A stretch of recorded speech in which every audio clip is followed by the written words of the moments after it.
bazalaki signé un contrat 25 ans pour à ça la travaux dans grand marché. Cela veut dire à ton pavillon Sika. Monsieur le conseiller, nous n'allons pas dans la vie privée d'une personne. Vous êtes votre papa. Vous avez dit que maman est pauvre. Vous avez pensé à un riverain où vous avez dit que vous avez dit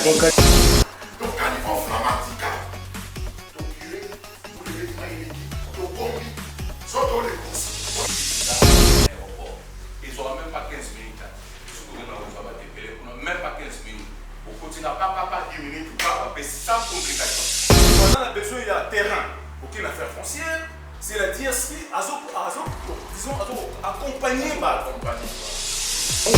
Il y a des normes. Sabatu, coroner Kokoya, Batbabosa la contaminé, épidémie Kokoya, mais bande qu'on a biso balingité, babu photothèque à la salité dans balabala. On va dans chaque fenêtre des drapeaux. Aux États-Unis, c'est les drapeaux américains. En Belgique, c'est les drapeaux belges. Pourquoi le drapeau est au-dessus? Nous sommes tous en dessous du drapeau parce que nous devons regarder. Il faut lever la tête pour regarder les drapeaux. Et puis, problème nous sommes qui dans la diaspora. Donc, on contribue belé. Si on a un montant, on a par mois dans Western. On a mais on nous dit que la lumière, on a redevance, il y a SNEL. Et ça, vous êtes obligés parce que la SNEL vous verse l'argent. Toujours la diaspora malienne, la diaspora sénégalaise, la diaspora marocaine. On va faire la même Wafa Bank. Bisso en deux places, devant Missaneba. Dans la pipe de la montée. Et dans la matinée. Les autres sauf que la Kinshasa, nous avons un effort. Mais Kinshasa, des bourgmestres.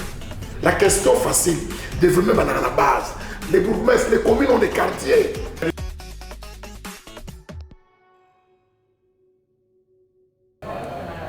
Bonjour, bonsoir, de là où vous êtes au plateau du Perchoir, chez les sénateurs de Lausanne.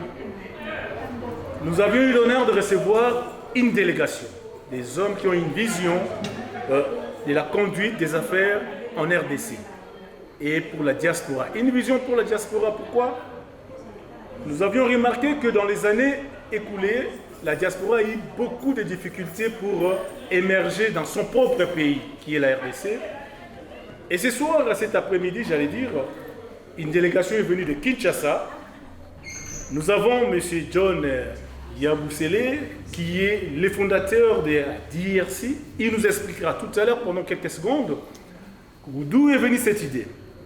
Nous avons notre honorable Pachopanda, un élu du peuple, un homme qui a été aimé, qui est toujours aimé et qui donne la solution à beaucoup de problèmes au niveau de la cité de Kinshasa. Et nous avons notre maman secrétaire, Bijou Issia. J'arrive à prononcer. Hein? D'accord. Voilà, tu as mis mon A en Lausanne parce que bah, il y a une idée novatrice. Chez les sénateurs, tu as innover. C'est-à-dire, après plusieurs études, de comprendre que la diaspora a besoin de se réintégrer. C'est le mot utilisé dans la définition de la DRC. Nous ne sommes pas fondateurs. Tout à l'heure, dans la conférence, on a expliqué Makambo Belé. On a expliqué comment est-ce que l'idée a que ça la plateforme. On a une plateforme pourquoi? Parce qu'on peut être dans une autre association, mais on a adhérents à la DRC. L'idée, on est là qui bon, l'idée est là qu'il y a une expérience dans un endroit et à Kovanda, en Europe, plus de 36 ans. Et puis, les lots, nous sommes en Boka depuis 2013. Nous avons mis des communes qui sont en Europe, la diaspora, le Kurangay. Ils ont des difficultés dans le pays. Mais ils ont besoin, il y a besoin en Boka, mais ils ont rapporté des difficultés. Ming ba ina ba projet mais ba projet na bango vraiment ezala qui soutenité bon ça fait 2 ans on a un hôtel de ville même il y a gouverneur de la ville de Gentini Mobila Mbaka, je le salue en passant. Donc namuni bandeko belé ba ina ba projet moko vraiment très costaud qui na ba projet liboso ba bazo c'est un pourcentage boye na boye ayebi na projet mo pona intérêt ya mboka pona ebongisa mboka ebongisa ville ebongisa pays na biso Congo, mais il faut afuta pourcentage pona ba mema projet wana epa ya bakonzi. En tout cas na se révolter na lobi non quand même makambo boye ko salamate. Pourquoi pas to ko sala loko moko to yamba ba diaspora to accompagner bango na ba projet na bango na ba vision na bango batebele bana besoin kozonga mboka. Mais on mona akubana ndenge nini yango biso na mouvement na biso ya diaspora tozo yamba bango soko bengi biso soko za membre na biso ya DRC, même quand vous avez bengi to yazo na aéroport to ko installer yo to ko accompagner yo na ba démarche na yo nyonso na ba projet na yo yango to sala ki association wana eza pour na ba diaspora. En plus il faut profiter pour la première fois depuis Congo banda tout le monde a président de la République diaspora, premier ministre diaspora, gouverneur à ville à Kinshasa diaspora, na ba gouverneur ba province belé, na ba député, na ba sénateur. Alors biso ba diaspora depuis Congo banda ba reconnaître ba bisoté. Et pourtant tout ça les mingi. Les lois sur tali matanga na Kinshasa mutakuli mariage tout ça ba diaspora combien tozo kotisa na ba agence lokola ba western ba ria ba monogramme ou ba congolais bazo kotisa par jour. Pourquoi biso moko pa un jour ba diaspora to ko sala ba banque ndeng ba malien ba diaspora malien ba sala. Donc tout ça makambo belé to ko sala et puis ba droit na biso mingi donc tozo raté yango kozanga koyokana. Yango tozo le kana ba payer belé to sensibiliser ba to tia ba représentant dans chaque pays ba diaspora souci na biso tozala na porte-parole moko ya ba diaspora. Tozala langage moko, tozala na président moko ba o ba défendre la diaspora nous sur place bazali na monde. Merci en tout cas le fondateur ya DRC, vous l'avez compris, idée et utakiwapi. Naleki est pas honorable Pachopanda. Ma question vous en un peu compliquée et plus difficile je crois. Vous avez travaillé dans le régime passé. Vous avez été député. Vous avez été élu. Mais pourquoi est-ce que au Salaki idée on a été il y a DRC, disons, tu as utilisé le terme DRC. Pourquoi on utilise qui a monté à l'époque où il y a qui pouvoir? Parce que je sais, d'après mes enquêtes, aux Alpes n'a parlementé. Tu n'as pas été élu. Pourquoi est-ce qu'il y a tant vous avez une mandature on utilise qui intelligence nous surtout ça na idée à diversité pour relever aide ou bien pour apporter aide à la diaspora. Très bonne question. En 2006, j'ai été élu député national. Je venais de la diaspora. Moi, je suis retourné au pays en 2001, 2001-2002. Je travaillais au ministère des Affaires sociales, au ministère des Mines. Et puis, j'ai été élu député national. À cette époque, j'ai revenu d'une association qu'on appelait Dounia Action. Nous étions dans l'humanitaire. Ce qu'on a fait, les pays reconnaissent et retiendra. Dans ma vision, pour faire la politique, j'avais deux chevaux de bataille. Mener une lutte farouche contre les antivalaires et la restauration de la famille comme c'est les débats. Dans la lutte contre les antivalaires, j'avais remarqué que l'État avait failli dans sa politique d'encadrement de la jeunesse. Dans une société où un parent n'assure pas, n'assume pas, ses parents perdent son pouvoir et son autorité. Ça, c'est dans la réinsertion de la famille comme cellule de base. Alors, les enfants délaissés, abandonnés, c'est ça qui a créé le phénomène Koulouna, que nous décrions tous. Et j'avais apporté la solution en réinsérant les jeunes à travers la formation.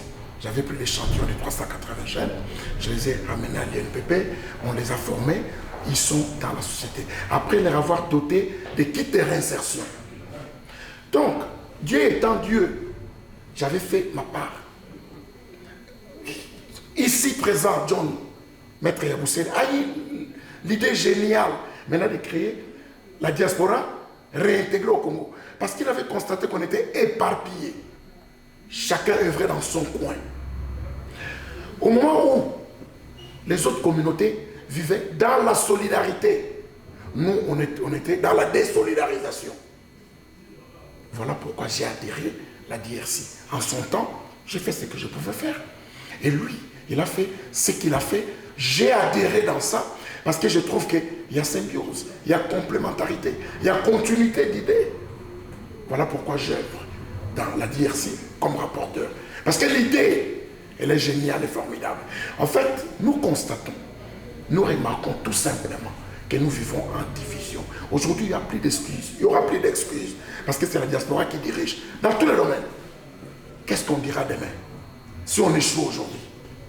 Aujourd'hui, nous avons détruit notre culture par rapport à ici. Qu'est-ce que la politique vient faire dans la culture? Nous avons détruit nos artistes. Ne se produisent plus jamais ici. Or, ils ont l'aura. Ils peuvent. J'ai suivi un jour les jeunes innocents Baloumé, que j'admire beaucoup. Il a dit, moi, je n'ai connu que les crépitements des balles. Mais vous ici, il passait sur BFM, je crois. Vous n'avez jamais parlé de ça. Vous soutenez des régimes qui viennent spolier, piller chez nous. Et vous les vantez. Et nous qui sommes victimes, vous nous laissez en désarroi. Dans quelques jours, si Dieu le veut, Ouera, l'artiste viendra jouer ici. Mais qui vont empêcher, ou qui cherchent à empêcher, ce n'est que les Congolais. Est-ce que c'est faire avancer notre culture ou la reculer? Voilà pourquoi la DRC est importante. Nous avons quitté Kinshasa pour une seule mission, installer la DRC. Parce que vous avez toujours l'idée de regagner. Vous devez être intégré. Parce que vous pouvez être porteur d'un projet magnifique. Mais si vous n'êtes pas guidé, on a séance tenante, un frère qui a une société, qui désire implanter la société pour former les jeunes à qui il a eu un découragement, il était même prêt à laisser. Pourquoi? Parce qu'il a connu des difficultés. Parce qu'il ne faisait pas partie de l'association. Comme Maître John l'a si bien dit, s'il était, comme maintenant il fait partie de cette association, on essaiera de trouver la solution par rapport à cela. Parce que nous devons d'abord aimer notre patrie. Regarde, on fait une émission, mais en sous-bassement, c'est le drapeau suisse. Oui, je reconnais, on est en Suisse.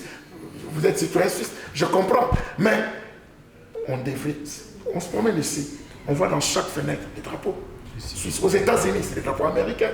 En Belgique, c'est les drapeaux belges. Pourquoi le drapeau est au-dessus? Nous sommes tous en dessous du drapeau parce que nous devons regarder. Il faut lever la tête pour regarder le drapeau. Cela prouve que le drapeau est au-dessus de tout le monde. Donc la patrie prime, surtout, si on n'aime pas notre pays. Qu'est-ce qu'on fera? Voilà pourquoi l'idée géniale de Maître John mérite d'être soutenue et acceptée par tous pour que nous apportions l'expertise qu'on a. Et ensuite, la solidarité entre nous, qui est décriée aujourd'hui. Une sœur à nous qui a un magasin ici, vous préférez aller acheter chez un Indien pour l'appauvrir elle. Voilà cette étape. La question difficile, j'ai essayé de répondre à la question difficile. C'était difficile, mais je crois que vous avez bien répondu. Et je rebondis juste à la dernière phrase. Au lobby qui est, dès qu'on habite sur la boutique, mais vous préférez aller chez les Indiens, comme on a fait aussi à notre sœur Astrid Mamboni, qui avait vraiment, oui, espace mourir qui toko et Babatou, mais les gens préféraient aller ailleurs. Maman secrétaire. Namoni, Nayoki, Nayoki, Mungo, Nabi, waouh! Sa voix ressemble à sa beauté. Est-ce que vous faites simplement de l'accompagnement, il y a secrétariat, ou vous y êtes vraiment pour apporter une pulsion, Naïdé, au papa John Azui? Merci beaucoup, papa, pour la question, Naïo. Je corrige juste une chose d'abord. Je ne suis pas secrétaire. Je suis secrétaire général. Il y a nuance. Voilà, vous avez raison, en tout cas. Vous n'êtes pas secrétaire juste du bureau, mais secrétaire général, il y a DRC. On rectifie cela, c'est vraiment une femme de fer, on l'a remarqué. Merci beaucoup. Et je ne suis pas ici pour la décoration, parce que beaucoup de gens dans notre société qui est entre guillemets patriarche, il n'y a que les hommes qui priment ou qui nous dirigent. Or, la voix de la femme aussi est importante. Non pas pour faire la décoration ou pour, comme on dit, décorer, pour faire partie de meubles, mais pour faire sortir la voix de la femme aussi. Parce qu'étant un être humain, elle a aussi des idées, elle a aussi des pensées, elle a aussi des actions. Déjà, c'est la femme qui donne la vie. Donc, pour qu'il y ait l'homme, il y a d'abord la femme. Donc, pour vous répondre, papa, je ne fais pas partie de la décoration, mais j'accompagne vraiment la DRC. Vous noterez que dans DRC, il y a aussi une femme qui apporte. Donc, dans le truc, jamais les deux messieurs là font quelque chose sans me le dire. Ce sont des gentlemen, Maître John et notre rapporteur Pachupanda. Il y en a d'autres à Kinshasa, il y a le président Eric Lukassi, nous avons d'autres présidents qui est ici, Norbert, Gilbert. Et nous avons aussi l'autre président Pachupanda. Donc parmi ces hommes-là, il y a aussi une femme. S'il y avait d'autres femmes qui voulaient... Il y aura d'autres femmes aussi. Il y aura, il y a moi, il y en aurait aussi certainement, parce que la femme a tendance à avoir peur à se montrer. Si vous profitez de lancer aussi un message vers ces femmes-là. Vers ces femmes-là. Voilà. Donc mon message serait que la femme, étant un être humain, et fait partie de la société. Il faut qu'il y ait société, il faut qu'il y ait la femme. Et la femme n'est... Les femmes aujourd'hui font des longues études comme les hommes, excellent dans tout le métier de ces mondes. Il y a des femmes. Vous ne direz pas qu'il y a un métier où il n'y a pas de femmes. Donc, c'est-à-dire si nous arrivons à éduquer ces hommes-là, à les porter déjà pendant 9 mois, à les éduquer pour qu'ils deviennent hommes, c'est que nous sommes capables aussi de lever notre voix et d'apporter quelque chose, non seulement pour notre pays, mais pour notre société et pour la nation. Merci madame, en tout cas vous l'aurez compris qu'il y aura des femmes qui vont adhérer dans DRC, et DRC c'est pas simplement des hommes d'affaires, il y aura aussi des femmes d'affaires qui seront avec ces hommes-là. En tout cas les mots de la fin, pour ne pas vous prendre beaucoup de temps, vous êtes attendu quelque part pour aller manger. Maître John, Ndengo Monisiko Suisse, est-ce que vous l'avez dompté ou bien vous en avez pas doute? Bah... Est-ce que adhérer? Parce que si on est vraiment un leader, un grand fondateur, on le sent. Dans le sens, tu sens que là, Nassalo Nassina, Suisse a gagné. En vous, cet esprit-là est l'obélioli. Bon, à partir déjà, il y a yo. Et puis, j'ai remarqué que la Suisse, nous comprendre beaucoup de choses. C'est vrai, tout ça l'appelle. Aïe. Tout solo lit. Si il y a toutes nos questions. Nous avons vraiment que partout tous les qui, les Congolais, comme comprendre Makambu et Belé. Parce que ça peut l'aimer sous comme on l'appelle na poto, comme on appelle la réalité mususu. Na vie, je crois que cette fois-ci, ceux qui la diaspora, tout télémi vraiment biso nyonso. L'union fait la force. Ceux qui la diaspora nyonso à comprendre idéo ya biso, tout sangani. En avenir, tu as vu que tu peux bénéficier de droits ming ou tu perds. Parce que trop la vérité, les loyaux, même dans 5 chantiers, les kaki, sont les mingi, ou les kaka, on a immeuble, il y a diaspora, on a locaux, société, il y a diaspora, tout ça, je et puis, problème, nous sommes qui, la diaspora. Donc, tu contribues belé. Si tu as un montant, tu as par mois dans Western, ou on pourquoi pas le but de la banque na biso moko de ba malien basala pe banque tout ça la banque congolaise la diaspora. Donc pour ngai vraiment ba congolais surtout ming bazozo on a ça c'est belé bazo ya toujours ya bango pe toujours ko accompagner ming na ba projet na bango na moni que ba congolais ba bando comprendre. Donc il faut ko aider bango bino ba tu ya média, il faut vraiment botter un message tout ça a besoin ba tu baya diaspora, tout ça, le langage, moko, porte-parole, moko, tout ça, le président moko. Je crois que dans l'avenir, tu vas changer beaucoup de choses. Manque à Koyokana, tout ça éparpillé, tu perds le marabouélé. Tout ça, ça n'a rien. Surtout en Europe, tout le temps, tu vas payer belé. En tout cas, l'Europe, ça, ça n'a rien sauter. Et puis, tout le monde, les Congolais, awa, retraite, c'est trop cher. Tu vas passer retraite à c'est le moment où il y a un pays qui construit, qui préparer la retraite dans le lobby. Il faut que beaucoup de choses là. Bateau nous sommes dans la diaspora, pour aider dans un projet, dans un problème nous sommes dans tout ça pour accompagner. Même na Braza, où il y a bengi biso, pour récupérer même na Braza, pour coacher au Kinshasa.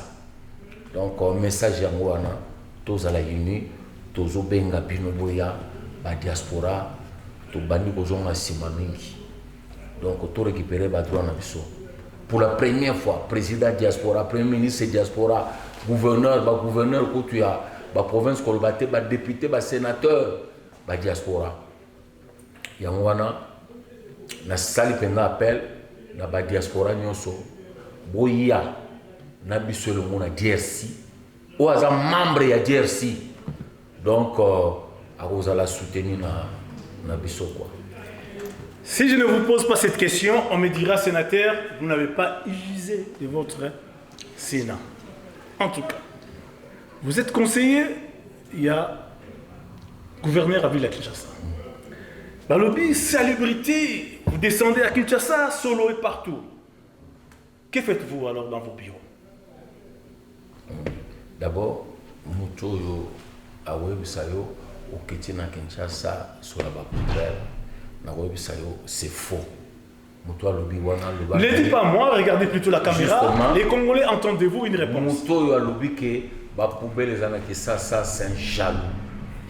Moutouana alinimboka onate aza jaloux. Kinshasa mobimana minito bazo ko bete la gouverneur maboko. Assainissement salama butu. Ba poubelle ba montagne ya ba poubelle oto yokuta na Kinshasa. Na ba station nyonso plein. Banzela ebeba. Lelo yokita na Kinshasa ba montagne ba poubelle za rasouté. Ozolanda lokola moi jaloux moko boye a filmé na sayo place oyo station ya ba poubelle za. Ba poubelle na kati ba pusu ndenge ezalaka tellement Kinshasa eza munene. Na secteur wana nyonso ba poubelle ba yaka kobwaka na station wana. Ya full a filmé ba poubelle na kati ya ba pusu o talango bila ndenge full ezali. Ce sont des jaloux bazoba mo bato balinge mboka te. Musabongo sola gelongi te. Gouverneur azaye moko mais bato bazobebisa Kinshasa za bakinois. Kene le on a ba caniveau nyonso mona ba bouteille en plastique o biso mo ba congolais tout boaka. Vous comprenez? Ba poubelle ici là na commune ya Kinshasa. Donc na ville à Kinshasa ici là. Eza soutenir to yokuta. On comprend là. To tika na problème oyo lelo to moni ministre intérieur à Telemi na gouverneur parce que police accompagnera biso pendant na Kinshasa te. Na mo lelo yo ba komi ko longola bato ba tiaka ba marcher na balabala pour na mituka ile kate ba embouteillage ko ma ebele. Elo tozana ngo tozo lité. Gouverneur a kanizango asali ba marché moko provisoire pour ba ke ba lingo kenete ba teka na balabala. Mais c'est là, monsieur le conseiller, on ouvre une parenthèse. Vous approvissez pas vos autres appauvrir ma maman en athée. Parce que tu as dit que ma maman n'a pas vu la ville à Kinshasa. Je vous avais dit que nous avons un campo de cash. La première qui est où?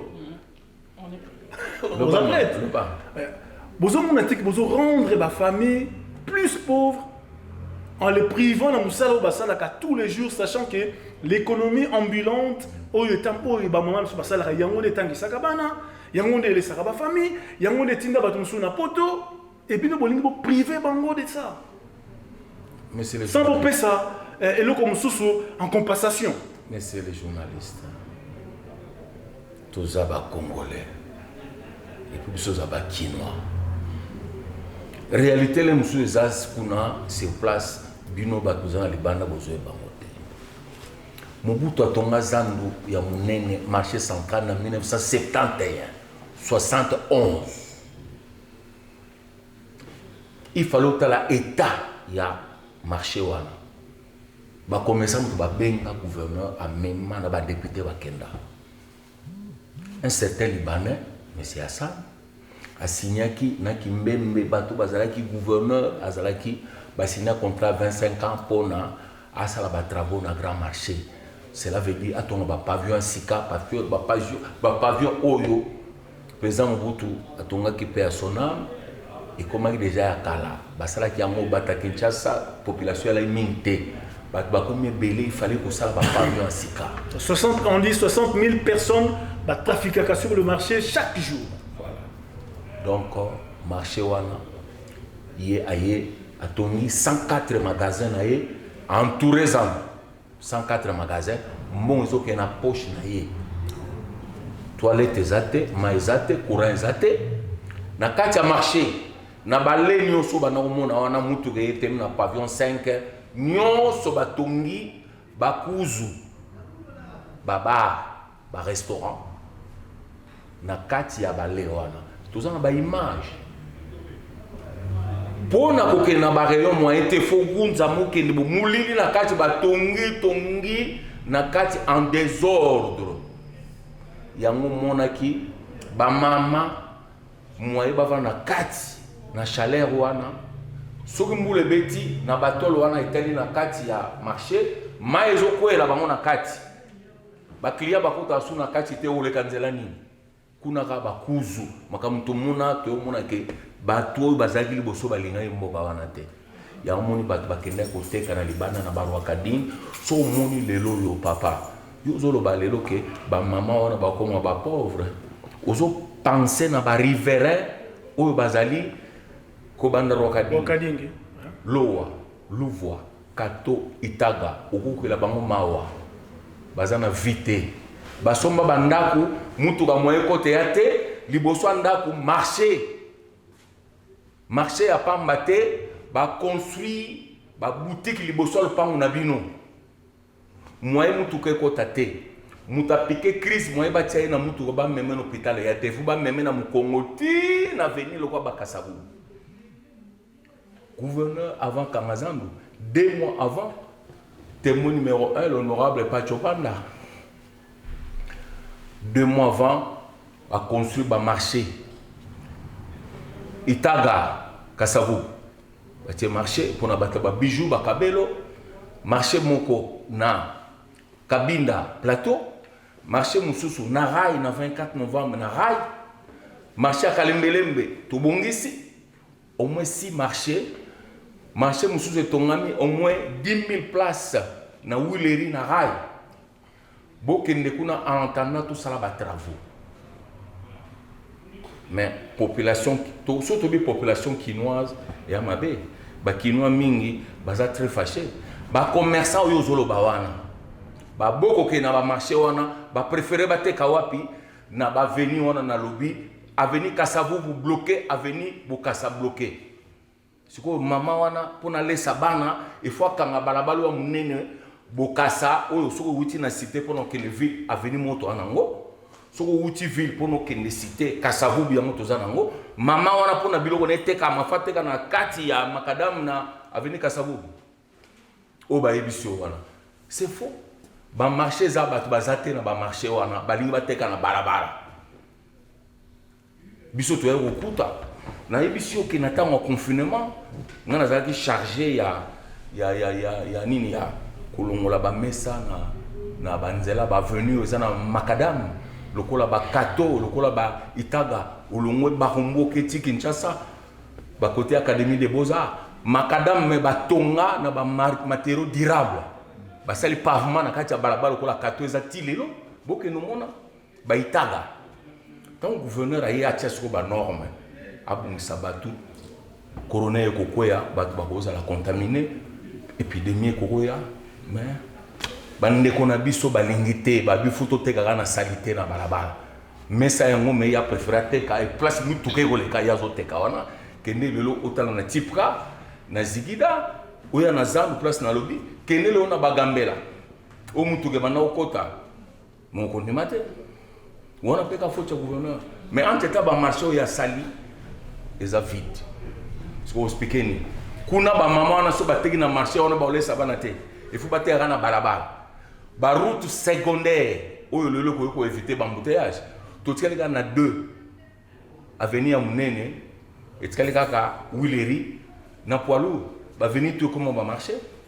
Voilà, nous allons continuer avec ce sujet. Maintenant, nous posons une question, Moko. Quel est le conflit qui vous anime entre gouvernorat et Argentine et députés provinciaux?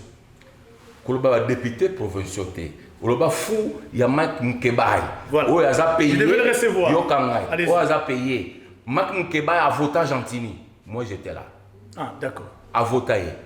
Alors, Mak Mkebai, tu as la réponse parce que tu m'avais dit au téléphone autrement. Vous avez la réponse sur la caméra. Mak Mkebai. Nenga zawana. Asa même na problème na assemblée. Tant que le député, c'est trop dur. Sur deux députés,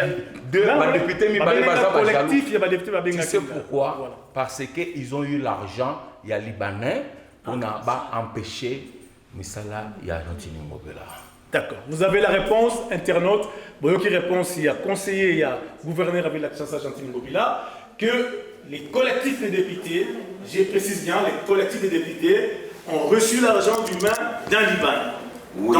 Donc, Mike Moukebaï, un député, député au Pona, Monsieur le conseiller, vous êtes autorité. Vous êtes autorité.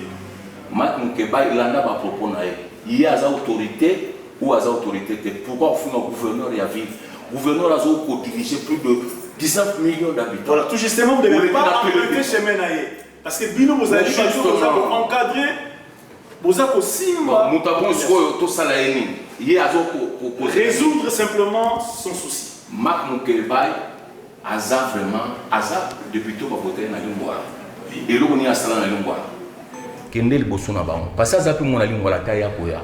Kendel Bosona Baon na baraba na Asalani. Le gouverneur Ngobila.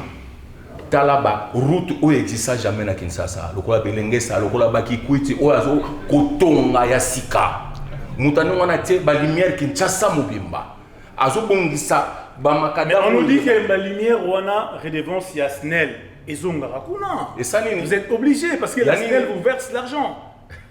SNEL bandi le dos.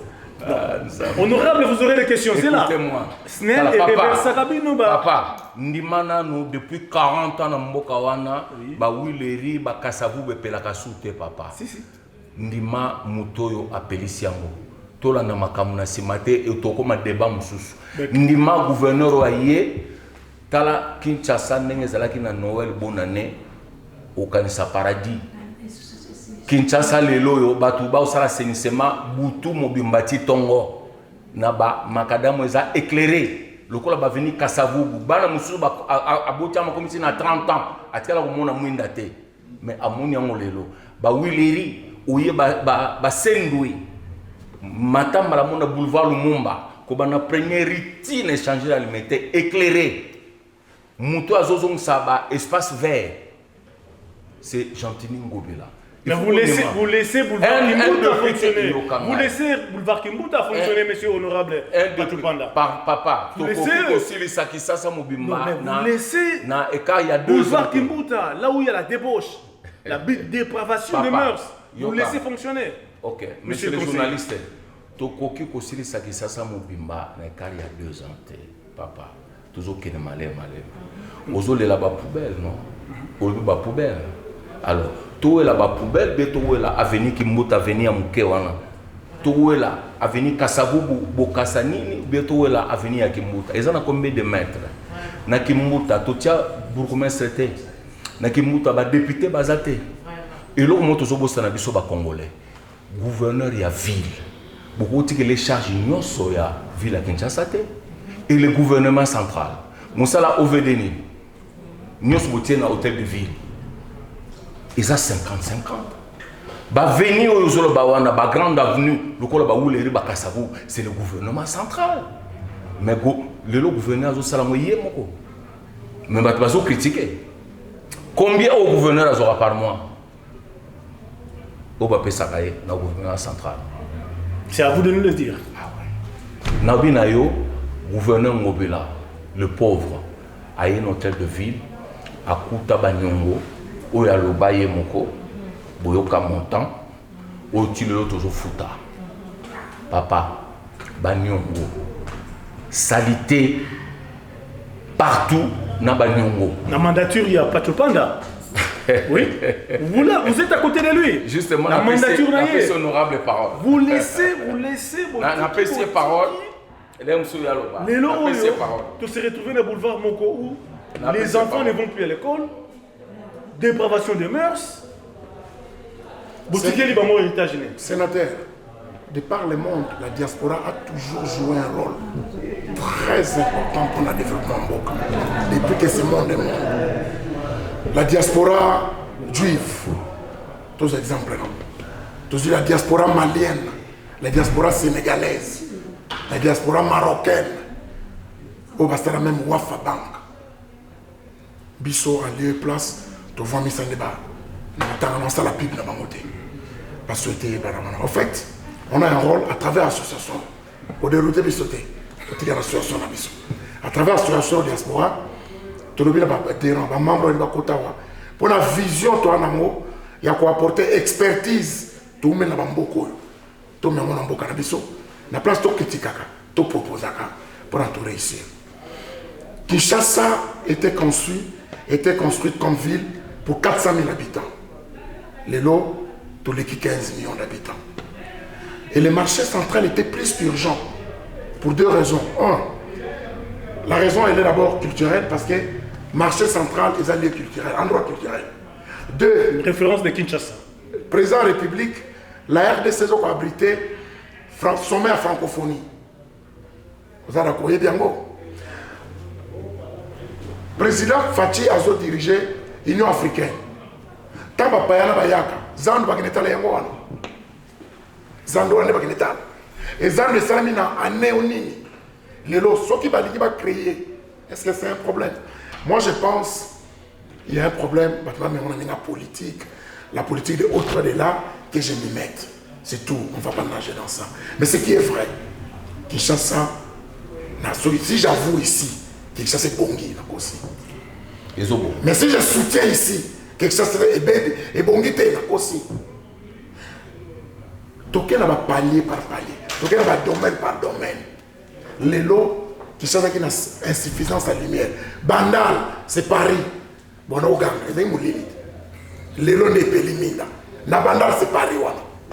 Quand je parle d'éclairage public, avec le Ngouma, autour de ma conseil, les dirigeants sont dans ma campagne, hyper, et ça là mon lit, 67, tu le donnes 1000 euros de l'Ibosso. Mais l'Ibosso, c'est qui? Ngomina Sali, route intercommunale. C'est-à-dire route, ils ont traversé 5 communes, 6 communes. Ils ont été réhabilités. Ça sort de la terre. Donc, ils ont mis, après les salles, ils ont dit, mon ati ekei. Batu sous les légués, ça coule à côté de Makala. Batu à l'Eli, bana ba botama. Bani ba so mon anzela. Dans quel est là là. Rome n'a pas été construit en un seul jour. Ne soyons pas démons jusqu'à ce point. Il y a un processus dans tout. Mais les responsables de tout. La province, c'est quoi? La province, ils ont été les longues entités. La province, elle a une autonomie à gestion. Constitution la biso, pouvoir central, moi, ils violé. Bah, utiliser le terme moko, na kat va inventer un mot. Quand on parle de rétrocession, la constitution est retenue à la source. C'est la province qui produit.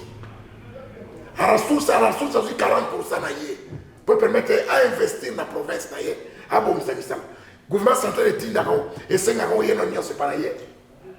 Il y a ce qu'on a rétrocédé. Mais c'est ça, non. Avant Naya, pour ton information, on a élu député provincial à Kinshasa. Il y a Massine. Avant Naya, le député qui est dans le ministère de la Finance, ces gens ont 7 mois payés. Il y a le gouverneur a eu rétrocession. Il a travaillé en déni. Parce que c'est une question de moyens. Kinshasa n'a compris la confusion en bateau. Kinshasa, à sa province, à sa sous-siège à l'institution capitale de la République. En tant que province, ils ont une route à caractère. C'est-à-dire, ils ont une route uniquement à la province. Ils ont une taxe. Ils ont une à caractère national. Il y a un nation Kassafou et Baby. Ah, ok. Non, lui n'a rien à voir. C'est le gouvernement central qui doit faire ça. Parlons de la célébrité. Notre mon à la boutou, c'est maître John. D'autres dans la boutou, le gouvernement faut soutenir rien. Qui ne commence à chanter la boutou? Tout va se travailler. Mais tout n'est pas comportement ni toi. L'État n'est pas à un niveau à tirer au soutien. Le Quinois est propre, lui. Mais il vit dans un ancien. Il tolère de vivre dans un environnement sale. On a Quinois sauté place au temps pour la zone. Bon, on a tiré au bon selo. T'as sauté, place à salito sauté. Non, bon selo. Donc, la diaspora, bien sûr, n'a expertise toujours. Dans sa référence, chanson arrêtée. Tu as un poto, Kokol Sabongo, Kozo Mayele, Kozo Gamboka. Sans l'occasion, Kozo Gamboka, Zonga. Oyo Yeba qui a domaine, Yoso Yaka Nango. Pomboka Nayo, et Mata. Des bamboka basusu et mata.